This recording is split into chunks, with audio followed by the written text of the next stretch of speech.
4-5ಕ್ಕೆ ಮತ್ತೆ ಹುಟ್ಟಿ 25 ಆಯಿತು, 25ಕ್ಕೆ 50 ಆಯ್ತು, ಹಿಂಗೆ ಹೆಚ್ಕೊಂಡು ಹೋಗಿ 70-80 ಆಗಿದೆ. ನಾಟಿ ಹಸುಗಳಿಗೆ ಸ್ಪೆಷಲ್ ಇಂಟ್ರೆಸ್ಟ್ ಬೇಕಾಗಿಲ್ಲ, ಅವಕ್ಕೆ ಅವು ಸುಮ್ಮನೆ ಬೆಳೀತಾವೆ.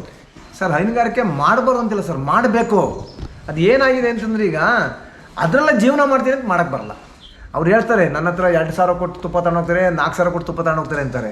ಅದು ಯಾರು ತಗೊಂಡೋಗಿ ತಿಂತಿದಾರೋ ನಮಗೆ ಗೊತ್ತಿಲ್ಲ. ಈ ಜಮೀನು ಕೊಂಡ್ಕೊಂಡಿದ್ದು 87ರಲ್ಲಿ ಇಲ್ಲಿ.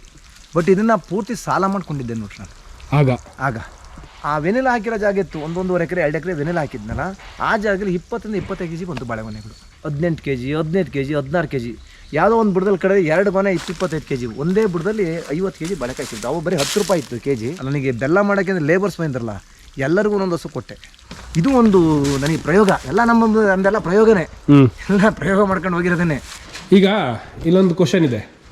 ಈಗ ಹೊಸದಾಗಿ ಯಾರೋ ಒಬ್ಬರು ಡೈರಿ ಫಾರಮು ಏನೋ ಮಾಡ್ತಾರೆ, ಅಥವಾ ಹೊಸದಾಗಿ ಯಾರೋ ಬರೀ 1 ಹಸುನೋ 2 ಹಸುನೋ ಸಾಕ್ತಾರೆ ಅಂತ ಹೇಳಿದಾಗ ಅವರಿಗೆ ನೀವು HF ಸಜೆಸ್ಟ್ ಮಾಡ್ತೀರಾ, ದೇಸಿನ ಸಜೆಸ್ಟ್ ಮಾಡ್ತೀರಾ? ಸರ್ ಇವತ್ತು ಅವರು ಏನೋ ಖುಷಿಗೆ ನಾನೇನು ಮಾರಬೇಕಾಗಿಲ್ಲ, ನನ್ನ ಹತ್ರ ದುಡ್ಡಿದೆ, ಬೇರೆದೆಲ್ಲ ಇನ್ಕಮ್ ಬರ್ತಾಯಿದೆ ಅಂದರೆ ನಾಟಿ ಹಸು ಸಾಕು, ಮನೆ ನಾಟಿ ಹಸಿ ಸಾಕು ಅವ್ರಿಗೆ. ಯಾಕಪ್ಪ ಅಂದ್ರೆ ಕಾಯಿಲೆ ಬರಲ್ಲ ಅದಕ್ಕೆ, ಜಾಸ್ತಿ ಮೇಂಟೆನೆನ್ಸ್ ಕಡಿಮೆ. ನೋಡಿ ಅವಕ್ಕೆ ಏನಿಲ್ಲ, ಸ್ವಲ್ಪ ಮೇವು ಹಾಕಿದ್ರೆ ಸಾಕು, ಅವಾಗ ಯಾವ ಹಿಂಡಿ ಕೇಳಲ್ಲ, ಬೂಸ ಕೇಳಲ್ಲ, ಅವು ಬೆಳಿತಾವು. ಬಟ್ ಇವು ಹಂಗಾಗಲ್ಲ, ಇವು ಭಾಳ ಕೇರ್ಫುಲ್ಲಾಗಿ ಸಾಕ್ಬೇಕು ಇವನ್ನ. ಆಮೇಲೆ ಇವು ಕೇರ್ಫುಲ್ಲಾಗಿ ಸಾಕಿದ್ರೆ ಇವು ಹಾಲು ಕೊಡ್ತವೆ, ಅವು ಮತ್ತೆ ಹಾಲು ಮಾರಬೇಕು, ಆಮೇಲೆ ಕೆಚ್ಚಲು ಬಾವು ಆಗುತ್ತೆ, ಅದನ್ನ ನೋಡ್ಕೋಬೇಕು. ಇದಕ್ಕೆ ಸ್ಪೆಷಲ್ ಇಂಟ್ರೆಸ್ಟ್ ಬೇಕು ಇವಕ್ಕೆ. ನಾಟಿ ಹಸುಗಳಿಗೆ ಸ್ಪೆಷಲ್ ಇಂಟ್ರೆಸ್ಟ್ ಬೇಕಾಗಿಲ್ಲ ಅವಕ್ಕೆ, ಅವು ಸುಮ್ಮನೆ ಬೆಳಿತಾವೆ. ನಾಟಿ ಹಸುಲು ಕೆಚ್ಚಲು ಬಾವು ಬರ್ತಾವಲ್ಲ? ಬರುತ್ತೆ ಸರ್, ಭಾಳ ರೇರು ಅಂದ್ರೆ ರೇರು, 100ಕ್ಕೆ 1 ಬರಲ್ಲ ಅಲ್ವಾ? 100ಕ್ಕೆ 1 ಅಷ್ಟೊಂದು ಹಾಲೇ ಕೊಡಲ್ವಲ್ಲ? ಹಾಲೇ ಕೊಡಲ್ಲ, ಕೆಚ್ಚಲು ಹಾಲು ಇಳಿಯಲ್ಲ, ತೂತನೂ ಇರಲ್ಲ ಅಲ್ಲಿ. ಹೌದು. ಆಮೇಲೆ ಅವು ಓಡಾಡ್ಕೊಂಡಿರ್ತವೆ ಅತ್ಲೆಗೆ. ಇವು ಹಂಗಲ್ಲ, ಇವು ಮಲ್ಕೊಂಬಿಟ್ಟು ಅಲ್ಲೇ ಇರ್ತಾವೆ ನೋಡಿ, ಅದಕ್ಕೆ ಕೆಚ್ಚಲು ಬಾವು ಸ್ಟಾರ್ಟ್ ಆಗ್ಬೋದು. ಗಂಡು ಕರುಗಳನ್ನ ಏನು ಮಾಡ್ತೀರಾ ಅಂತೇಳಿ? ಸರ್ ಗಂಡು ಕರುಗಳನ್ನ ನಾನು ಭಾಳ ಹಿಂದೆ ಸಾಕ್ತಾ ಇದ್ದೆ. ನಾನು 8-10 ಸಾಕಿ, ಆ ವಿಶಿಷ್ಟ ದೊಡ್ಡವಾಗ ಸಾಕಿರುವೆ. ಅದು ಯಾರಿಗಾರ ಕೊಡೋಣ ಅವ್ರು 6-3ಕ್ಕೆ ಕೇಳ್ತಿದ್ರು. ಅವ್ರು ಎಂಥ ಬೆಲೆಗೆ ಹೋಗ್ತೀವಿ, ಯಾರು ಬ್ಯಾಸೆ ಹೊಡೆಯಲಿಲ್ಲ. ಈಗ ಹಿಂದೆ ಬ್ಯಾಸೆ ಹೊಡಿತು, ನಾನು ಊರಲ್ಲಿದ್ದಾಗ ನಾನು ಅವಾಗಳನ್ನಷ್ಟು ಸಾಕಿದ್ದೆ. ಆ ಟೈಮಲ್ಲಿ ಅವ್ರು ಬ್ಯಾಸೆಗೆ ತಗೊಂಡೋಗೋರು ಅವಾಗ. ಈಗ ಯಾರು ಬ್ಯಾಸೆ ಹೊಡೆಯರೇ ಇಲ್ದಂಗೆ ಆಗ್ಬಿಡ್ತಾರೆ ಸರ್, ರೈತರು ಬ್ಯಾಸೆ ಹೊಡೆಯರೇ ಇಲ್ಲ. ಇವತ್ತಿನ ಇದರಲ್ಲಿ ನೋಡಿದರೆ ಅದು ಏನಾಗಿದೆ ಅಂದ್ರೆ ಈಗ ಇರಲ್ಲ ಒಬ್ಬ ಮಗ. ಅಲ್ಲ, ಗಂಡು ಕರು ಈ ಕರುಗಳಲ್ಲಿ ಬೇಸಾಯ ಹೊಡೆಯಕಾಯ್ತದೆ ಸರ್? ನಾವು ಇದ್ರ ಹೊಡೆಸಿದ್ದೀನಿ. ಇವು ಹೆಂಗೆ ಎಳಿತಾವ ಗೊತ್ತಾ? ಭಾಳ ಚೆನ್ನಾಗಿ ಎಳಿತಾವೆ ಬೇಸಾಯನ. ಹೌದಾ? ಇವು ಕರುಗಳು ಗಂಡು ಕರ ಇದಾವಲ್ಲ, ನೀವು ಚೆನ್ನಾಗಿ ಸಾಕಿದ್ರೆ ಇಷ್ಟು ಹೈಟ್ ಬರ್ತವೆ, ಒಳ್ಳೆ ಬಾಡಿ, ಟನ್ ಗಟ್ಟಲೆ ಭಾರ ಹಾಕಿದ್ರೆ ಎಳ್ಕೊಂಡು ಹೋಗ್ತಾವೆ. ಇವು ಒಳ್ಳೆ ಭಾಳ ಶಕ್ತಿಶಾಲಿ ಇವು. ನಾನು ಮೊದಲೆಲ್ಲ ಸಾಕ್ತಾ ಇದ್ದೆ, ಅವು ಖರ್ಚು ಮತ್ತು ಇವು ಮಾಡೋಕ್ಕೆ 2,000-2,500 ಮೈ ಮೇಲೆ ಬರ್ತಾಯಿದೆ. ಈಗ ಅವ್ರು ಸಾಕಿ 1,000 ಮೈ ಮೇಲೆ ಬರುತ್ತೆ. ಇವು ಇಟ್ಕೊಂಡು ಏನು ಪ್ರಯೋಜನ ಅಂತ ಯಾರ ಕೇಳಿದ್ರೆ ಗಟ್ಟಲೆ ಕೊಟ್ಬಿಡ್ತಾರೆ. ಅವ್ರು ಏನು ಮಾಡ್ಕೊಂತಾರೋ ಗೊತ್ತಿಲ್ಲ. ಅಲ್ಲ, ಅದು ದೊಡ್ಡ ಮಟ್ಟದಲ್ಲಿ ಮಾಡಿದಾಗ ಕೆಲವುದನ್ನ ನಾವು ನೋಡಲೇಬೇಕಾಗತ್ತೆ. ಎಲ್ಲದನ್ನೂ ನಾವು ಸರಿ ಮಾಡ್ತೀವಿ ಅಂತ ಹೇಳಿದ್ರೆ ಆಗಲ್ಲ. ಆಮೇಲೆ ಅದನ್ನ ಸರ್ ಇನ್ನೊಂದು, ಈಗ ಇನ್ಸ್ಟಿಮೇಷನ್ ಮಾಡ್ತಾರಲ್ಲ, ಒಂದು ಕೆಲಸ ಮಾಡಲಿ ಅವರು, ನಮ್ಮ ಸರ್ಕಾರದವರು. ಈಗ ಅವಕ್ಕೆಲ್ಲ ದುಡ್ಡು ತಗೊಂಡು ಎಲ್ಲ ಹಾಸ್ಪಿಟ್ಲ್ಗಳು ಕೊಟ್ಟು ಅದನ್ನು ಫ್ರೀಯಾಗೆ ಮಾಡಿರಿ ಅಂದರೆ ನಮ್ಮ ರೈತ ಎಲ್ಲರೂ ಹೆಣ್ಕರು ಹುಟ್ಟಂಗೆ ಮಾರ್ಕ್ಸ್ ಅಂತಾರೆ. ಹೌದು. ಇವ್ರು ಎಲ್ಲ ಹಾಸ್ಪಿಟ್ಲಿಗೆ ಕೊಡಲ್ಲ, ಎಲ್ಲ ಅಲ್ಲೊಂದು ಹಾಸ್ಪಿಟ್ಲಿಗೆ ಕೊಟ್ಟರು, ಇಲ್ಲೊಂದು ಹಾಸ್ಪಿಟ್ಲಿಗೆ ಕೊಟ್ಟರು, ಎಲ್ಲ ಹಾಸ್ಪಿಟ್ಲಿಗೆ ಕೊಟ್ಟಿಲ್ಲ. ಹೌದು. ಅದೆಲ್ಲ ಹಾಸ್ಪಿಟ್ಲಿಗೆ ಕೊಟ್ಟು ಸಪ್ಲೈ ಮಾಡಿದರೆ ನಾವು ಬರೀ ಹೆಣ್ಕರು ಹುಟ್ಟುತ್ತವೆ. ಯಾಕೆ ಪುಕ್ಷಟೆ ಅಲ್ಲ, ದುಡ್ಡು ಕೊಡಂಗಿಲ್ವಲ್ಲ. ಈಗ 4-5 ಇನ್ಸ್ಟಿಮೇಷನ್ ಮಾಡಿಸಿದ್ರೆ ನಮಗೆ 4,000 ಖರ್ಚಾಗುತ್ತೆ, ಬಟ್ಟೆ ಉರಿಯುತ್ತೆ ನಮಗೂ. ಹೌದು. ಅದು ಗಬ್ಬನೇ ಆಗಲ್ಲ ಒಂದೊಂದ್ಸರಿ 4-5 ಹಾಕ್ಸಿರುವೆ. ಅದೇ ಪುಕ್ಷಟೆಯಿಂದ ಮಾಡಿ ಸರ್, ಇನ್ನೊಂದು ಮಾಡಿ ಏನೋ, ಯಾಕೆ ನಮ್ಮ ಸರ್ಕಾರಕ್ಕೂ ತಿಳಿಯುತ್ತೆ ಅವಾಗ. ಒಂದು ಗಂಡು ಕರು ಸಾಯಬಾರ್ದು, ಇದು ಹುಟ್ಟಿ ದೇಶಕ್ಕೆ ಅನ್ಯಾಯ ಆಗಬಾರ್ದು ಅನ್ನೋದ್ರೆ ನಮ್ಮ ಸರ್ಕಾರ ಒಂದು ಸ್ವಲ್ಪ ಎಚ್ಚರಿಕೆ ಮಾಡಿ ನಡೀತಿತ್ತು. ಮತ್ತೊಂದು ಪ್ರಶ್ನೆ ಇದೆ, ಹೊಸದಾಗಿ ಹೈನುಗಾರಿಕೆಯನ್ನು ಮಾಡೋರಿಗೆ ನಿಮ್ಮ ಸಜೆಷನ್ ಏನು? ಒಂದು, ಹೈನುಗಾರಿಕೆ ಮಾಡಬೇಕಾ ಮಾಡಬಾರ್ದು? ಸರ್ ಹೈನುಗಾರಿಕೆ ಮಾಡಬಾರ್ದು ಅಂತಿಲ್ಲ ಸರ್, ಮಾಡಬೇಕು. ಅದು ಏನಾಗಿದೆ ಅಂತಂದ್ರೆ ಈಗ ಅದರಲ್ಲೇ ಜೀವನ ಮಾಡ್ತೀನಿ ಅಂತ ಮಾಡೋಕ್ಕೆ ಬರಲ್ಲ. ಅದರಲ್ಲೇ ನಾನು ಜೀವನ ಮಾಡ್ತೀನಿ, ಅದ್ರಾಗೆ ದುಡ್ದು ಅದ್ರಾಗೆ ಜೀವನ ಮಾಡ್ತೀನಿ ಮಾಡೋಕ್ಕೆ ಬರಲ್ಲ. ಯಾಕಪ್ಪ ಅಂತಂದರೆ ಇವತ್ತಿನ ಪರಿಸ್ಥಿತಿಯಲ್ಲಿ ಲಾಭ ಇಲ್ಲ. ಯಾಕಪ್ಪ ಅಂದರೆ 30-35 ರೂಪಾಯಿ ಹಾಲಿನ ರೇಟು, ಹುಲ್ಲು 200 300-350 ರೂಪಾಯಿ ಕೊಡಬೇಕು ಒಂದು ಹೊರೆಗೆ. ಆಮೇಲೆ ಎಲ್ಲದೂ ಅಷ್ಟೇ, ಇನ್ಪುಟ್ ಏನಿದೆ, ನಾವು ಗೋಧಿ ಗೊಸ ಆಗಲಿ, ಕಾಕಿ ಜೋಳದ ಪೌಡ್ರ್ ಆಗಲಿ, ಎಲ್ಲ ಡಬಲ್ ಆಗೋಗಿದೆ. ಇಲ್ಲ ಹಾಲಿನ ರೇಟ್ ಒಂದು 50 ರೂಪಾಯಿ ಮೇಲೆ ಮಾಡಲಿ, ಲಾಭ ಬರುತ್ತೆ, ಅವ್ರು ಜೀವನ ಮಾಡ್ಬೋದು. ಅದು ಬಿಟ್ಟು ಇವತ್ತಿನ ರೇಟ್ನಲ್ಲಿ ಅವನ್ನ ಸಾಕಿ ಸಲವದೆ ಕಷ್ಟ ಬಂದಿತ್ತು. ನಮಗಿನ್ನೇನು ಉಳಿದಿದ್ದಾಗ ನಾವು ಸಾಕಿ ಏನು ಮಾಡೋದು? ನಮಗೆ ಹೊಟ್ಟಿಗೆ ನಾವೇನು ತಿನ್ನೋದು? ಇವತ್ತಿನ ರೇಟಲ್ಲಿ ಹೈನುಗಾರಿಕೆ ಲಾಭದಾಯಕ ಅಲ್ಲ. ಖಂಡಿತವಾಗೂ ಅಲ್ಲ ಸರ್, ಖಂಡಿತವಾಗೂ ಅಲ್ಲ. ಇದು ಎಷ್ಟೋ ಜನ ಡೈರಿಗಳು ಮುಚ್ಚಿದ್ದಾರೆ ಸರ್. ಈಗ ಎಷ್ಟೋ ಡೈರಿ ನಮ್ಮಲ್ಲಿ ನನಗೆ ಕಣ್ಣಿಗೆ ಕಾಣಂಗೆ 2-3 ಡೈರಿ ಮುಚ್ಚಿದ್ದಾರೆ. ಇನ್ನು ಕಾಣಂಗೆ ಎಷ್ಟು ಮುಚ್ಚಿದಾವೆ ಗೊತ್ತಿಲ್ಲ. ಆಮೇಲೆ ನೀವು ಏನೇ ಹೇಳಿದ್ರಿ, ನಾಟಿ ಹಸು ಹಂಗೆ ಹಿಂಗೆ ಅಂತಂದ್ರಿ. ಎಷ್ಟೋ ನಾಟಿ ಹಸು ಫಾರಮ್ಗಳು ಮಾಡಿರೋ, ನಾಟಿ ಹಸು ಅಂದರೆ ಗೀರ್ ತಂದು ಸಾಕಿದ್ದಾರೆ, ಅವರು ಕೂಡ ಲಾಸ್ ಆಗಿ ಮುಚ್ಚಿದ್ದಾರೆ. ಗಿರ್ ಇದೆ, ಸಾಯಿವಾಲ್ ತಂದು ಹಾಕಿ ಸಾಕಿದ್ದಾರೆ. ಸಾಯಿವಾಲ್ ನಾನು ನೋಡಿಲ್ಲ, ಗಿರ್ ತಂದು ಸಾಕಿದ್ರೆ 2-3 ಡೈರಿ ನೋಡಿದೆ. ಅವ್ರು ಹೇಳ್ತಾರೆ ನನ್ನ ಹತ್ರ 2,000 ಕೊಟ್ಟು ತುಪ್ಪ ತಗೊಂಡೋಗ್ತಾರೆ, 4,000 ಕೊಟ್ಟು ತುಪ್ಪ ತಗೊಂಡೋಗ್ತಾರೆ ಅಂತಾರೆ. ಅದು ಯಾರು ತಗೊಂಡೋಗಿ ತಿಂತಾರೋ ನಮಗೆ ಗೊತ್ತಿಲ್ಲ. ಒಟ್ಟಿಗೆ ಎಷ್ಟೋ ಮುಚ್ಚಿದ್ದಾವೆ. ಅವ್ರು ಯಾಕೆ ಮುಚ್ಚಿದ್ರು? ಲಾಭ ಬರ್ತಾ ಇದ್ದಿದ್ರೆ ಹೌದು, ಅದರಲ್ಲೇ ಗೊತ್ತಾಗುತ್ತೆ ಲಾಭ ಬರ್ತಾ ಇಲ್ಲ. ಗೊಬ್ಬರವನ್ನು ಹೇಗೆ ನೀವು ಪ್ರೊಸೆಸ್ ಮಾಡ್ತೀರಾ? ಅಂದರೆ ನಿಮ್ಮಲ್ಲಿ ಹೇಗೆ ಒಂದು ಸೆಟಪ್ ಇದೆ? ಸರ್ ನಾನು ಈಗ ದನಗಳು ನಾವು ಮನೆಯಲ್ಲೇ ಕಟ್ಟಿ ಮೇವು ಹಾಕ್ತೀವಿ ಸರ್. ಎಲ್ಲನೂ ನಾವು ಹೊರಗಡೆ ಬಿಡಲ್ಲ, ಎಲ್ಲೂ ಮೇಯಕ್ಕೆ ಹೋಗಿ. ಈಗೇನಾಗಿದೆ ನಮ್ಮಲ್ಲಿ ರೈತರು ಏನು ಮಾಡ್ತಾರೆ, 4 ಹಸು 5 ಹಸು ಕಟ್ಕೊಂಡು ಅವನ್ನ ಹೊಡ್ಕೊಂಡು ಮೇಯಿಸ್ಕೊಂಬರ್ತಾರೆ. 4 ಹಸುನ ಮೇಯಿಸ್ಕೊಂಬರೋಕ್ಕೆ ಒಬ್ಬ ಬೇಕು. ಒಬ್ಬ ಹಗ್ಗ ಹಾಕೊಂಡು ಹಿಡ್ಕೊಂಡು ಹೋಗಿ ಅದನ್ನೆಲ್ಲ ಕಡೆ ಮೇಯಿಸ್ಕೊಂಬರ್ತಾರೆ. ಅವ್ರಿಗೆ ಮೇವಿನ ದುಡ್ಡು ಉಳಿದಿದೆ ಅಂತ ಅನಿಸುತ್ತೆ. ಆದರೆ ಆ ಒಬ್ಬ ಇವತ್ತು ಕೆಲಸ ಮಾಡಿರಿ ಜಮೀನಲ್ಲಿ 500-600 ರೂಪಾಯಿ ಕೂಲಿ ಕಳ್ಕೊಂಡಂಗೆ ಆತನ ಸಂಬಳ 600 ರೂಪಾಯಿ ಮೇವು ಅವಕ್ಕೆ ಸಾಕಾಗತ್ತೆ 5 ಹಸುಗೆ.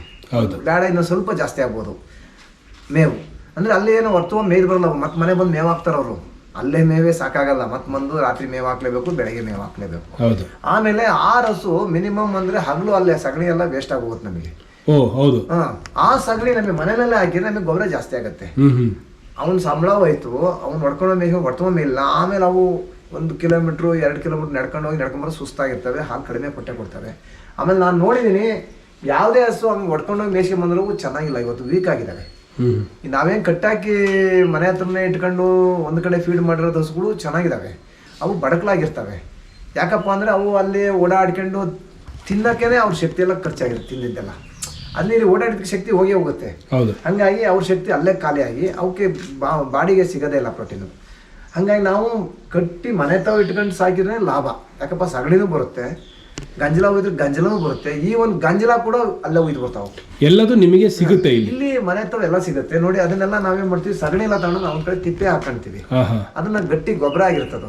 ಅದನ್ನ ನಾವು ಅಡಿಕೆ ಮರಗಳಿಗೆ ಆಗಲಿ ನಮ್ಮ ತೋಟಗಳಿಗೆ ಎಲ್ಲಿ ಬೇಕಲ್ಲಿಗೆ ಗೊಬ್ಬರನ ವರ್ಷಕ್ಕೊಂದ್ಸರಿ ಯೂಸ್ ಮಾಡ್ಕೊಂತೀವಿ. ವರ್ಷಕ್ಕೊಂದ್ಸರಿ ನಿಮ್ಮ ತೋಟಗಳಿಗೆ ಯೂಸ್ ಮಾಡ್ತೀವಿ, ಏರ್ಕೊಂಡು ಹಾಕ್ತಿವಿ. 1 ವರ್ಷ ಆದ್ಮೇಲೆ ಏರ್ಕೊಂಡು ಹಾಕ್ತಿವಿ. ಟ್ರ್ಯಾಕ್ಟರ್ ಏರ್ಕೊಂಡು ಹೋಗಿ ಎಲ್ಲ ಮರಗಳಿಗೂ ಒಂದು 1 ತಟ್ಟಿ ಹಾಕ್ತಿವಿ. ಆಮೇಲಿಂದ ನಾವು ಕೊಟ್ಟಿಗೆ ತೊಳಿತೀವಲ್ಲ, ಕ್ಲೀನಾಗಿ ತೊಳೆದಿದ್ದೆಲ್ಲ ಗಂಜಲ ತೊಳೆದಿದ್ದು. ಆಮೇಲೆ ನಾವೇನು ಕೈ ಕಾಲು ತೊಳ್ಕೊಳ್ಳಿ, ಅಲ್ಲಿ 1 ಲೀಟರ್ ನೀರು ಬಂದರೂ ಕೂಡ ನಮ್ಮ ಇದೊಂದು ತೊಟ್ಟಿ ಇದೆ ಇಲ್ಲಿ. ಒಂದು 13-14-15 ಅಡಿ ಬರುತ್ತೆ. ಆಳ ಒಂದು 6 ಅಡಿ ಇದೆ ಒಂದು. ಈ ತೊಟ್ಟಿಗೆ ಕರೆಕ್ಟ್ ಆಗುತ್ತೆ. ಇಲ್ಲಿಂದ ಪಕ್ಕದಲ್ಲಿ ಇನ್ನೊಂದು ತೊಟ್ಟಿ ಇದೆ, 16 ಅಡಿ ಆಳ ಇದೆ. ಉದ್ದ ಆಗಲ್ಲ ಒಂದು 10-12 ಇದೆ. ಇಲ್ಲಿಂದ ಸೋಸ್ಕೊಂಡು ಆ ಕಡೆ ಬರುತ್ತೆ. ಇದನ್ನ ಒಂದು ಸ್ಲರಿ ಮೋಟರ್ ಅಂತ ಬಂದಿದೆ, ಅದನ್ನ ಹಾಕಿದ್ದೀನಿ, 5 HP ಮೋಟ್ರದು. ಅದರಲ್ಲಿ ನೀರು ಪಂಪ್ ಮಾಡಿದ್ರೆ ತೋಟಕ್ಕೆ ಹೋಗಿ ಆ ಗಂಜಲದ ನೀರು, ಸಗಣಿ ನೀರು ಎಲ್ಲ ಸೇರಿ ನಮ್ಮ ತೋಟಕ್ಕೆ ಹೋಗುತ್ತೆ ಸರ್. ಪೈಪ್ ಮುಖಾಂತರ ತಗೊಂಡೋಗಿ ನಾವು ಅಲ್ಲಲ್ಲಿ ಪೈಪ್ ಜೋಡಿಸಿ ಒಂದು ವಾರಕ್ಕೊಂದ್ಸರಿ ತುಂಬುತ್ತೆ ಅದು. ಅದೇನು ಡ್ರಿಪ್ ಕೊಟ್ಟಿದ್ದೀರಾ ಅಥವಾ ಡೈರೆಕ್ಟ್ ಕೊಡಿ? ಡ್ರಿಪ್ ಕೊಡೋಕೆ ಏನಾದ್ರೆ ಅದರಲ್ಲಿ ಕಸ ಕಡ್ಡಿಲ್ಲ ಅಂತ ಫ್ಲಡ್ ಹಂಗೆ ಹಾಯಿಸ್ತೀವಿ ಸರ್. ಹಂಗೆ ಹಾಯಿಸ್ತೀವಿ. ಈ ಜಮೀನು ಕೊಂಡ್ಕೊಂಡಿದ್ದು 87ರಲ್ಲಿ ಇಲ್ಲಿ. ಬಟ್ ಇದನ್ನ ಪೂರ್ತಿ ಸಾಲ ಮಾಡ್ಕೊಂಡಿದ್ದೆ ನೋಡ್ರಿ ನಾನು. ಆಗ ನಾನು ನಂದು ಅವಾಗ PUC ಆಗಿತ್ತು. 7-8 ವರ್ಷ ಊರಿನಲ್ಲೇ ನಾನು ವ್ಯವಸಾಯ ಮಾಡ್ತಾಯಿದ್ದೆ. ನಮ್ಮ ತಂದೆ ಕಾಲದಿಂದಲೂ ನಾವು ಬೇಸಾಯಗಾರರು, ರೈತರೇ. ಅಲ್ಲೇ ನಾನು 8-10 ವರ್ಷ ಮಾಡಿದ ಮೇಲೆ ನಾನೇನು ಮಾಡಿದೆ, ಅಲ್ಲಿ ಊರಲ್ಲಿದ್ದಾಗ ಈ ಸೆಲ್ಫ್ ಎಂಪ್ಲಾಯ್ಮೆಂಟ್ ಲೋನ್ ಅಂತ ಕೊಟ್ಟರು. ಅವ ನಾನು 4 ಸಿಂಧೇಸ ತಗೊಂಡಿದ್ದೆ ಅವತ್ತಿನ ಕಾಲದಲ್ಲಿ. ಅಂದರೆ ಇದು 80ನೇ ಇಸ್ವಿನಲ್ಲಿ. ನನ್ನ ಮದುವೆ ಆಗಿದ್ದು 80ನೇ ಇಸ್ವಿ. ಅವಾಗ ತಗೊಂಡೆ ಅದನ್ನು 4 ಹಸು. ಅದರಲ್ಲಿ 10-12 ಆಯಿತು. ಆವಾಗ ಏನಾಯಿತು, ಹಿಂಗೆ ಇದ್ದಾಗ ಈ ಹಸುಗಳನ್ನ ಅಲ್ಲಿ ನಮ್ಮಲ್ಲಿ ಏನಾಗಿದೆ, ಊರಲ್ಲಿ ಅಲ್ಲೊಂದು ಎಕರೆ ಇಲ್ಲೊಂದು ಎಕರೆ ಜಮೀನಿತ್ತು. ಅದು ನಾನು ಏನಾರು ಮಾಡಿ ಎಲ್ಲನೂ ಒಂದು ಕಡೆ ಸಾಕಬೇಕು, ಎಲ್ಲಾರ ಒಂದು ಜಾಗ ಬೇಕು ಅಂತ ಯೋಚನೆ ಮಾಡ್ತಾಯಿದ್ದೆ. ಈ ಜಾಗ ನನಗೆ ಯಾವುದೋ ರೀತಿಯಲ್ಲಿ ಸಿಕ್ತು. ಬಟ್ ನಮ್ಮ ತಂದೆಯರೆಲ್ಲ ಇದ್ದರು, ಇಷ್ಟೊಂದು ದೊಡ್ಡ ದುಡ್ಡು ಎಲ್ಲಿಂದ ಸಾಲ ಮಾಡಿಕೊಡೋದು, ಬೇಡ ಅಂತಂದು ನಾನು ಸರಿ ನೋಡೋಣಪ್ಪಾಜಿ, ನಾನು ಇದನ್ನು ಸಾಲ ಮಾಡೋಕ್ಕಾಗಲಿ ಮಾಡ್ತೀನಿ, ನೀವು ₹1 ಕೊಡಬೇಡ್ರಿ ಅಂತ ಹೇಳಿ ಚಾಲೆಂಜ್ ಮಾಡಿ ಇದನ್ನು ಕೊಂಡ್ಕೊಂಡೆ. ಕೊಂಡ್ಕೊಂಡು ಇದರಲ್ಲಿ ವ್ಯವಸಾಯ ಮಾಡಿದೆ. ಆವಾಗ ನಾನು ಬರೀ ಕಷ್ಟಪಟ್ಟೆ ಅಂದರೆ ಬಿಡ್ರಿ, ಅದು ಹೇಳೋಂಗಿಲ್ಲ, ಭಾಳ ಕಷ್ಟಪಟ್ಟು ಮಾಡಿದ್ದೀವಿ. ಅವತ್ತು ಒಂದು 100 ರೂಪಾಯಿ ಹೊಂದಿಸ್ಬೇಕಾದ್ರೆ ಕಷ್ಟ ಆಯಿತು ಅವತ್ತಿನ ಕಾಲದಲ್ಲಿ. ಆಗ ನಾನು ಹಸುಗಳು ಇಲ್ಲಿಗೆ ಬಂದಿದ್ದು. ನಾನು ಊರಲ್ಲಿದ್ದರು, ನೀವು ಹೊಡ್ಕೊಂಡು ಹೋಗಪ್ಪ ಅಂದ್ರು ಅವನು ಹೊಡ್ಕೊಂಬಂದಿದ್ದೆ. ತಂದಿದ್ದೆ 12 ಹಸು ಇತ್ತು ಅವಾಗ ಸಿಂಧಿ. ಅವ ಏನು ಮಾಡಿದೆ, ಇಲ್ಲಿ ಕಬ್ಬು ಬೆಳೆದಿದ್ದೆ, ನಾನು ಬೆಲ್ಲ ಮಾಡ್ತಾಯಿದ್ದೆ. ನನಗೆ ನನ್ನ ಮಕ್ಕಳ ಚಿಕ್ಕವರು ಸ್ಕೂಲಿಗೆ ಹೋಗೋರು, ನಾನು ನನ್ನ ಹೆಂಡತಿ ಇಬ್ಬರೇ. ಅವಾಗ ಇಲ್ಲಿ ಹೆಂಗಪ್ಪ ಸಾಕೋದು ಅಂತ ಕಷ್ಟ ಆಗಿ ನನಗೆ ಬೆಲ್ಲ ಮಾಡೋಕ್ಕೆ ಲೇಬರ್ಸ್ ಬಂದಿರಲ್ಲ, ಎಲ್ಲರಿಗೂ ಒಂದೊಂದು ಹಸು ಕೊಟ್ಟೆ. ಹೆಂಗಪ್ಪ ಅಂದರೆ ಅವ್ರಿಗೆ ಒಂದು 300 ಕೊಡ್ಬೇಕಾಯ್ತು. 400 ಕೊಡೋದು, ಹೊಡ್ಕೊಂಡೋಗಿ ಸಾಕೊಂಬಿಡೋ ನೀನು ಹಸು ಸಾಕೊಂಬಿಡೋ, ನೀನು 300 ರೂಪಾಯಿ ಕೊಡಲ್ಲ, ನಾನು ತಗೊಂಡೋಗ್ಬಿಡಿದೆ ಅತ್ಲಾಗಿ ಅಂತ ಕೊಟ್ಬಿಟ್ಟು ಕಳಿಸ್ದೆ. ಅವ್ರು ತಗೊಂಡೋದ್ರು, ಒಳ್ಳೆ ಲಾಭಕ್ಕೆ ಮಾರ್ಕೊಂಡು ದುಡ್ಡು ಮಾಡ್ಕೊಂಡಿದ್ದಾರೆ. ಆ ಮುಂಡೆಗಳು ನಾನು ಬದುಕಳ್ಳಿ ಅಂತ ಕೊಟ್ಟೆ, ಆ ದುಡ್ಡು 4-5 ಸಾವಿರಕ್ಕೆ ಮಾರ್ಕೊಂಡಿದ್ದಾರೆ ಅವತ್ತಿನ ಕಾಲದಲ್ಲಿ. ಆಮೇಲೆ ಇರಲಿ, ಅವ್ರೇನೋ ಮಾಡ್ಕೊಳ್ಳಿ, ಹಂಗೆ ನನಗೆ ಇಲ್ದಂಗೆ ಆಗ್ಬಿಟ್ಟು ಒಂದೇ ಒಂದು ಇಟ್ಕೊಂಡಿದ್ದೆ. ಆ ಹಸು ಏನೋ ಹೆಚ್ಚು ಕಡಿಮೆ ಸತ್ತೋಗ್ಬಿಡ್ತು. ಹ್ಮ್ ಆಮೇಲೆ ಆ ನಾಟಿ ಹಸು ತಂದಿದ್ದು ಹಾಲಿಗೋಸ್ಕರ ಅದರಲ್ಲೇ ಮತ್ತೆ ಅಭಿವೃದ್ಧಿ ಆಗಿ ಇವತ್ತು 78 ಇದೆ ನೋಡ್ರಿ. ಒಂದ್ಸರಿ ನಶಿಸಿ ಹೋಗಿ ಮತ್ತೆ 78 ಅದು ಮತ್ತೆ 70-80 ಮಾಡಿದ್ದು ನಾನೀಗ.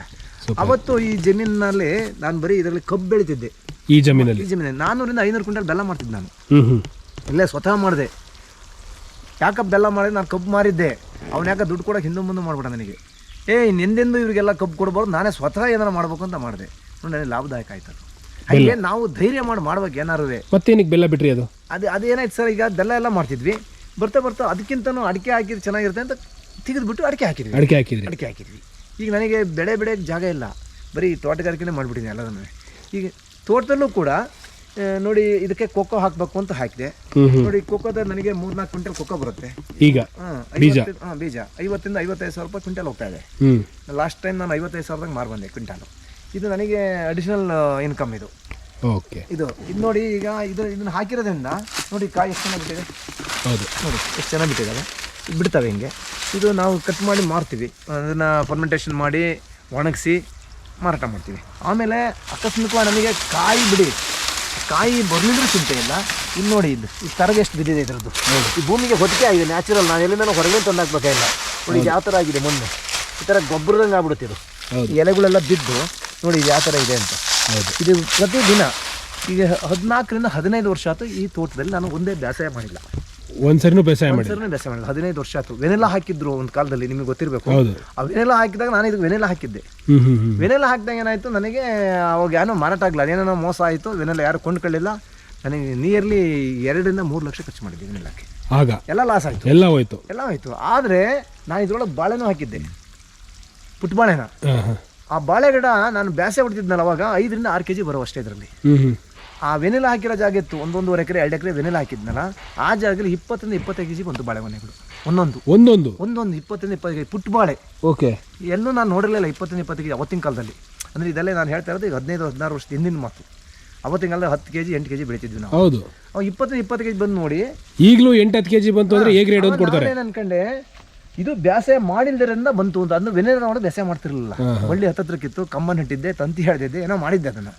ಹಂಗಾಗಿ ಅಲ್ಲಿ ಯಾವಾಗ ಚೆನ್ನಾಗಿ ಬಂತಲ್ಲ, ಇಡೀ ನನ್ನ ಬೌಂಡ್ರಿನ ನಾನು ಬೇಸಾಯ ಮಾಡಬಾರ್ದು, ಬೇಸಾಯನೇ ಮಾಡಬಾರ್ದು. ಬೇಸಾಯ ಮಾಡೋದ್ರಿಂದ ಇಳುವರಿ ಕಮ್ಮಿ ಆಗ್ತಾಯಿದೆ ಅಂತೇಳಿ ನಾನು ಬೇಸಾಯ ಮಾಡೋದು ಬಿಟ್ಟೆ. ಅವಾಗ ಎಲ್ಲವನ್ನು ನಾನು ಬೇಸಾಯ ಮಾಡೋದು ಬಿಟ್ಟ ಮೇಲೆ ಎಲ್ಲ ಕಡೆಯೂ ಬಾಳೆಗೊನೆ ಹಾಗೆ ಬಂದು 18 kg 15 kg 16 kg. ಯಾವುದೋ ಒಂದು ಬುಡದಲ್ಲಿ ಕಡೆ 2 ಗೊನೆ 25 kg, ಒಂದೇ ಬುಡದಲ್ಲಿ 50 kg ಬಾಳೆಕಾಯಿ ಸಿಗ್ತದೆ. ಅವು ಬರೀ 10 ರೂಪಾಯಿ ಇತ್ತು kg. ಅವತ್ತಿನ ಲಾಭದಾಯಕನೇ ಬೇರೆ ಅಷ್ಟಾಯ್ತು. ನೋಡಿ ಈ ಕೋಕೋ ಗಿಡಗಳು ಇವಕ್ಕೆ ಯಾವಾಗೂ ನಾನು ಗೊಬ್ಬರ ಹಾಕಿಲ್ಲ. ಬರೀ ಅಡಿಕೆ ಮರಕ್ಕೆ ಮಾತ್ರ ಗೊಬ್ಬರ ಹಾಕ್ತೀನಿ, ಅಡಿಕೆ ಮರಕ್ಕೆ ಮಾತ್ರ ನೀರು ಬಿಡ್ತೀನಿ. ಅದೇ ನೀರನ್ನ ಅದು ಎಳ್ಕೊಳ್ಳುತ್ತೆ, ಅದು ಬೆಳೆಯುತ್ತೆ, ಕಾಯಿ ಬಿಡುತ್ತೆ, ಅಡಿ ಸೊಪ್ಪು ಬೀಳುತ್ತೆ, ಗೊಬ್ಬರ ಕೊಡುತ್ತೆ. ಹೀಗಾಗಿ ಇದು ನಮಗೆ ಲಾಭನೇ, ನಷ್ಟ ಆಗಲ್ಲ. ಒಳಗಡೆ ನಾವು ಏನಾದ್ರು ಕ್ರಾಪ್ ಬೆಳಿಬೇಕು. ಈಗ ಕ್ರಾಪ್ ಬೆಳೆದಾಗ ಅನುಕೂಲ ಆಗುತ್ತೆ. ಆಮೇಲೆ ಇವು ಗಾಳಿ ಆಡಲಿ ಅಂತ ನಾವೇನು ಮಾಡಿದ್ವಿ, 2 ಗಿಡಕ್ಕೆ ಒಂದು ಕಪ್ಪು ಹೊಡ್ಸಿದ್ವಿ. ನಿಮಗೆ ಕಪ್ಪು ಅಂತೀವಿ ನಾವು, ಇದು ಏನಂತೀರಿ ಗೊತ್ತಿಲ್ಲ, ಇದು ಯಾವುದು ಕಾಲುವೆ ಅಂತೀವಿ. ನೋಡಿ ಇದರಲ್ಲಿ ನಾನೇನು ಮಾಡಿದೆ, ಮಳೆ ಹೋಗಿದ್ದಾಗ ಇಡೀ ತೋಟಕ್ಕೆ ನಾನು ಇದು ಹಾಕ್ತಿದ್ದೆ. ಎಂಥದನ್ನ, ಅಡಿಕೆ ಸಿಪ್ಪೆನ. ಇದು ಕಪ್ಪು ತುಂಬ ಅಡಿಕೆ ಸಿಪ್ಪೆ ತುಂಬಿದ್ದೀನಿ.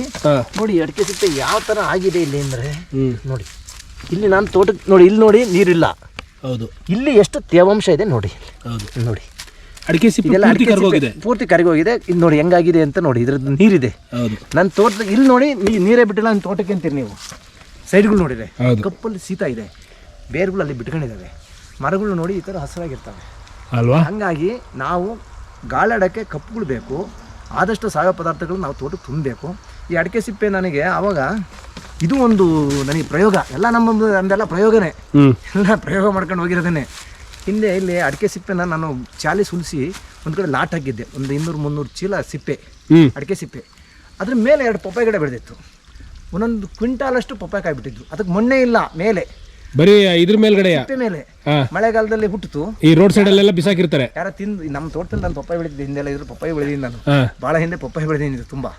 ಮರದೊಳಗೆ, ಅಡಿಕೆ ಮರದೊಳಗೆ ಪಪ್ಪಾಯಿ ಬೆಳೆದಿದೆ ಲಾಭದಾಯಕವಾಗಿ. ಓಕೆ, ಅದನ್ನು ಅಲ್ಲೇನಾಯಿತು, ಬಿಸಾಕಿ ಯಾರ ತಿಂದು ಹಾಕಿದರೆ ಅದು ಹುಟ್ಟಿತ್ತು. ಆಮೇಲೆ ಆಯಿತು ಗಾಳಿಗೆ ಅದು ಉಳ್ಕೊಂತು, ಹಿಂಗೆ ತೂಕಾತಲ್ಲ ಉಳ್ಕೊಂತು. ಆಮೇಲೆ ಆ ಸಿಪ್ಪೆನೆಲ್ಲ ಏನು ಮಾಡಿದೆ, ಇದು ಪಪ್ಪಾಯಿ ಗಿಡ ಇಷ್ಟು ಚೆನ್ನಾಗಿ ಬೆಳೆದಿರುವಾಗ ಈ ಅಡಿಕೆ ಸಿಪ್ಪೆಲಿ ಒಳ್ಳೆ ಪ್ರೋಟೀನ್ ಇದೆ ಅಂತ ನಾನು ಅಡಿಕೆ ತೋಟಕ್ಕೆ ಹಾಕ್ಸಿದೆ ಅದನ್ನು ಪೂರ್ತಿನ. ನೆಲ್ಲ ತಳದಲ್ಲಿ ನೋಡಿದರೆ ಇಲ್ಲೇ ನೋಡಿನಲ್ಲ ಈಗ ತೇವ, ಇಷ್ಟು ತೇವಾಂಶ ಇತ್ತು. ಅವತ್ತಿಂದ ನಾನು ಯೋಚನೆ ಮಾಡಿದೆ, ನಾನು ಬೋರ್ ಹಾಕ್ಸೋದ್ರ ಬದಲಿಗೆ ಇಡೀ ತೋಟಕ್ಕೆ ಈ ಸಿಪ್ಪೆನ ಮುಚ್ಚಿದರೆ ಭೂಮಿ ತಂಪಾಗಿರುತ್ತೆ, ಅದು ತೇವಾಂಶ ಹಿಡಿದಿಟ್ಕೊಂಡಿರುತ್ತೆ. ಇಡೀ ತೋಟಕ್ಕೆ ನಾನು ಬೀರೂರ ಹತ್ರ ಆ ವರ್ಷ ಬರಗಾಲ, ನೀರಿಲ್ಲ, ಬೋರಲ್ಲಿ ನೀರು ಬರಲ್ಲ, 1000 ಅಡಿ ಕೊಟ್ಟರು ಬರಲಿಲ್ಲ. ಅವ ಬೀರೂರ ಹತ್ರ ರೋಡಲ್ಲಿ ಉದ್ದಕ್ಕೆ 2 ಕಡೆ ಸೈಡಲ್ಲಿ ಹಾಕಿದ್ದಾರೆ ಸಿಪ್ಪೆಗಳು. ಅದನ್ನು ಪೂರ್ತಿ ಹೇರಿಸಿ ಇಡೀ ತೋಟಕ್ಕೆ ಹಾಕಿದೆ ನಾನು. ಇಲ್ಲಿಗೆ ಸುಮಾರು 1.5 ಲಕ್ಷ ಖರ್ಚು ಮಾಡಿದೆ. ಇಡೀ ತೋಟಕ್ಕೆ 7-8 ಎಕರೆಗೂ ಹಾಕ್ಸಿದ್ದೆ ನಾನು. ನೋಡಿ ಇವತ್ತೆಲ್ಲರ ಸಿಪ್ಪೆ ಕಾಣ್ತಾ ಇಲ್ಲ, ಎಲ್ಲ ಕೊಳತೋಗಿದೆ ನೋಡಿ. ಹಂಗೆ ಒಂದೊಂದು ಇದೆ. ಹಾಕ್ಸಿದ್ದು ಪೂರ್ತಿ ಕರಿಗೋಗಿದೆ. ಅದು ಗೊಬ್ಬರನೂ ಆಗಿದೆ, ಸಾವಯವನೂ ಆಗಿದೆ. ಆಮೇಲೆ ಈಗ ನಾನೇನು ಮಾಡ್ತೀನಿ, ದನಿ ಗೊಬ್ಬರನ ಈ ಥರ ಗುಂಡಿ ಹೊಡಿಸ್ಬಿಟ್ಟು 2 ವರ್ಷಕ್ಕೆ ಒಂದ್ಸರಿ 2 ತಟ್ಟಿ ಗೊಬ್ಬರ ಹಾಕ್ತೀನಿ. 1 kg ಬೇವಿನ ಹಿಂಡಿ ಹಾಕ್ತೀನಿ. ನಿಮ್ಮ ಡೈರಿಯ ಮೇನ್ ಈ ಗೊಬ್ಬರಗಳನ್ನ ಹಿಂಗೆ ಇದು ಮಾಡ್ತಾ ಇದ್ದೀರಾ? ಗೊಬ್ಬರಕ್ಕೋಸ್ಕರ ನಾನು ದನ ಸಾಕಿರೋದು ಇಲ್ಲಿ.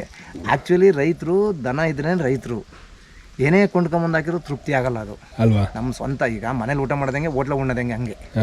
ಈಗ ಎಲ್ಲದನ್ನು ನಾವೇ ಮಾಡ್ಕೊಬೇಕು. ನಾವು ಮಾಡ್ಕೊಂಡ್ರೆ ಅನುಕೂಲ. ವಿಧಿ ಇಲ್ಲ, ಕೊಂಡ್ಕೊಂಡು ಹಾಕ್ಬೇಕಾಗತ್ತೆ. ನೋಡಿ ಈಗ ನಾವು ಈ ಥರ ಮಿಶ್ರ ಬೆಳೆಗಳನ್ನು ಬೆಳೆಯೋದ್ರಿಂದ ತೋಟಗಳಲ್ಲಿ ಲಾಭದಾಯಕ ಆಗುತ್ತೆ. ಈಗ ನಾವು ರೈತರಾಗಿ ಒಂದಕ್ಕೊಂದು ಬೆಳೆದ್ರೆ ಒಂದರಲ್ಲಿ ಲಾಸ್ ಆದರೂ ಒಂದರಲ್ಲಿ ಲಾಭ ಬರುತ್ತೆ.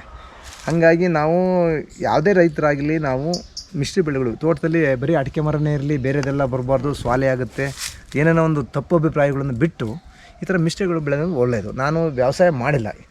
ಪ್ರತಿಯೊಬ್ಬರೂ ಟ್ರ್ಯಾಕ್ಟ್ ಹೊಡೋದು, ಅದಕ್ಕೆ ದುಡ್ಡು ಖರ್ಚು, ಡೀಸೆಲಿಗೆ ದುಡ್ಡು ಖರ್ಚು, ಇದೆಲ್ಲ ದಂಡ ಅದು. ಆಮೇಲೆ ಟ್ರ್ಯಾಕ್ಟ್ ಹೊಡೆದ್ರೂ ಭೂಮಿ ಗಟ್ಟಿಸಾಗ್ತಾ ಹೋಗುತ್ತೆ ಹೊರತು ಅದು ಮೆದುವಾಗಲ್ಲ. ಮೇಲೆ ಮಾತ್ರ ಒಂದು 4 ಇಂಚ್ ಮೆದುವಾಗುತ್ತೆ ಪೌಡ್ರಂಗೆ, ಅಡಿಲೆಲ್ಲ ಗಟ್ಟಿಸಾಗೇ ಹೋಗುತ್ತೆ ಅದು. ಈ ಥರ ಮಾಡೋದ್ರಿಂದ ನಮಗೆ ಎರೆಹುಳುಗಳು ಭೂಮಿಯಲ್ಲಿ ಹೆಚ್ಚಿಕೊಂತವೆ, ಸೂಕ್ಷ್ಮಾಣುಜೀವಿಗಳು ಹೆಚ್ಚಿಕೊಂತವೆ. ಈ ಥರ ಮಾಡ್ಬೋದು ಅಂತ ನನಗೆ ಅನ್ನಿಸ್ತಾ ಇದೆ. ನಮ್ಮ ಜನ ಕೆಟ್ಟ ಅಭಿಪ್ರಾಯಗಳು. ನಾನು ಬೆಂಗಳೂರಿಗೆ ಹೋಗಿ ದುಡಿಮೆ ಮಾಡಿದ್ರೆ ದುಡಿಮೆ ಬರುತ್ತೆ, ಅಲ್ಲಿ ಹೋಗಿ ದುಡಿಮೆ ಬರುತ್ತೆ, ಹಾಗೆ ನಾನು ನೋಡಿ ಅವತ್ತಿನ ಪರಿಸ್ಥಿತಿನಲ್ಲಿ ನಾನಿಲ್ಲಿ ಬಂದು ಸಾಲ ಮಾಡಿ ಭೂಮಿನ ಕೊಂಡ್ಕೊಂಡಿದ್ದೆ. ನನ್ನ ಹತ್ರ 1 ಪೈಸೆನೂ ಇಲ್ಲ. ನಿಜಕ್ಕೂ ಆ್ಯಕ್ಚುಲಿ ಹೇಳಿದ್ರೆ 1 ಪೈಸೆ ಇಲ್ಲ ಅವತ್ತು ನಾನು ಇದು ಕೊಂಡ್ಕೊಂಡಾಗ. ಸಾಲ ಮಾಡಿ ಕೊಂಡ್ಕೊಂಡು ಅದರಲ್ಲೇ ನಾನು ಇಷ್ಟನ್ನೆಲ್ಲ ಅಭಿವೃದ್ಧಿ ಮಾಡಿದ್ದೀನಿ. ಅಂದರೆ ನಾವು ಭೂಮಿನಲ್ಲಿ ನಾವು ಕಷ್ಟಪಟ್ಟು ದುಡಿಮೆ ಮಾಡಿದರೆ ಎಲ್ಲಕ್ಕಿಂತಲೂ ಹೆಚ್ಚಿಗೆ ದುಡಿಮೆ ಮಾಡ್ಬೋದು ಅನ್ನೋದು ನಾನು ತೋರಿಸ್ಕೊಟ್ಟಿದ್ದೀನಿ. ಈಗ ನನ್ನ ಹತ್ರ 17-18 ಎಕರೆ ಜಮೀನಿದೆ. ತಾಂಡಿದ್ದವಾಗ 9 ಎಕರೆ ಮಾತ್ರ ಫಸ್ಟಿಗೆ ಸ್ಟಾರ್ಟ್ ಮಾಡಿದ್ದು ನಾನು. ಈಗ 17-18 ಎಕರೆ ಜಮೀನು. ಅಂದರೆ ನಾನು ಎಲ್ಲದನ್ನೂ ಕೂಡ ಇಲ್ಲೇ ದುಡಿಮೆ ಮಾಡಿರೋದು. ಹಾಗಾಗಿ ನಾವು ಭೂಮಿನಲ್ಲಿ ಕಷ್ಟಪಟ್ಟು ದುಡಿಮೆ ಬಂದೇ ಬರುತ್ತೆ ಅನ್ನೋದನ್ನ ಎಲ್ಲ ರೈತರಿಗೂ ನಾನು ಗೊತ್ತಾಗಂಗೆ ಮಾಡಿದ್ದೀನಿ. ಅವರು ಕೂಡ ಈ ಥರ ಮಾಡಿದರೆ ಮುಂದಕ್ಕೆ ಬರ್ಬೋದು. ಯಾವುದೇ ಬೆಂಗಳೂರು ಸಿಟಿಗೆ ಹೋಗ್ಬೇಕಾಗಿಲ್ಲ, ಮುಂಬೈಗೆ ಹೋಗ್ಬೇಕಾಗಿಲ್ಲ, ಅಲ್ಲಿ ಫಾರಿನ್ ಕಂಟ್ರಿಗೆಲ್ಲ ಹೋಗಿದ್ದಾರೆ, ಅಲ್ಲಿ ದುಡಿತೀವಿ ಅಂತ. ನಮ್ಮಲ್ಲೇ ಬೇಕಾದಷ್ಟು ದುಡಿಯೋಂಥ ಅವಕಾಶ ಇದೆ. ಇಲ್ಲೇ ದುಡಿಮೆ ಮಾಡ್ಕೊಂಡು ತಿನ್ಬೋದು, ಏನಾಗಲ್ಲ. ಹಿಂಗೆಲ್ಲ ಮಾಡ್ತಾಯಿದ್ದಾರೆ. ಅದನ್ನು ನೋಡಿ ಯೋಚನೆ ಮಾಡ್ಕೊಂಡು ಮಾಡಿದ್ರೆ ನಮ್ಮ ದೇಶಕ್ಕೂ ಒಳ್ಳೆಯದು, ನಮಗೂ ಒಳ್ಳೆಯದು, ನಮ್ಮ ಆರೋಗ್ಯವಾಗೂ ಇರ್ತೀವಿ. ಇಷ್ಟನ್ನು ನಾನು ಹೇಳಬಲ್ಲೆ.